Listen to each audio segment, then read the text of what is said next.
Бисмиллахир-рахманир-рахим. Ассаламу алейкум ва рахматуллахи ва баракатуху. Город Хмельницкий. И стою возле мемориала.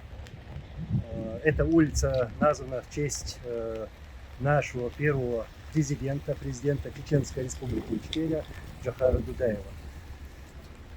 Джохара Дудаева я много раз видел и много раз стоял рядом с ним, слышал его речь, слушал его, очень любил, очень уважал. Для меня это была честь, как и для всего нашего народа, для всех чеченцев, что у нас был такой лидер, мужественный лидер, герой нашего народа. Хочу добавить, что мой отец Анзор Масхадов относился к нему как к своему учителю. Это был пример для всего нашего народа, для всех мусульман. И хвала Аллаху, что у нас были такие лидеры, мужественные лидеры, которые отдали свои жизни воюя против российских фашистов и российских оккупантов.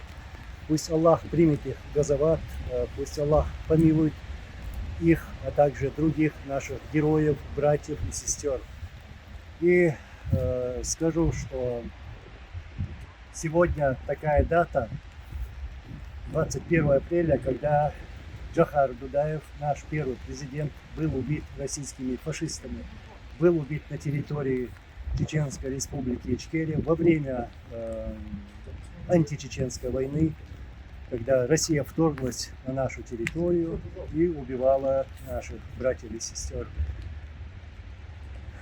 Хвала Аллаху, что у нас были такие лидеры, и что все наши лидеры один за другим погибли, отдавали свои жизни, воюя против российских оккупантов. Именно все наши лидеры погибли от рук этих фашистов. Это наши герои. Мы будем всегда гордиться ими. И у нас будут герои, и мы будем продолжать их путь и будем стоять на этом пути. Ичкерия не умерла, Ичкерия не умрет, и мы, иншаллах, победим этого врага.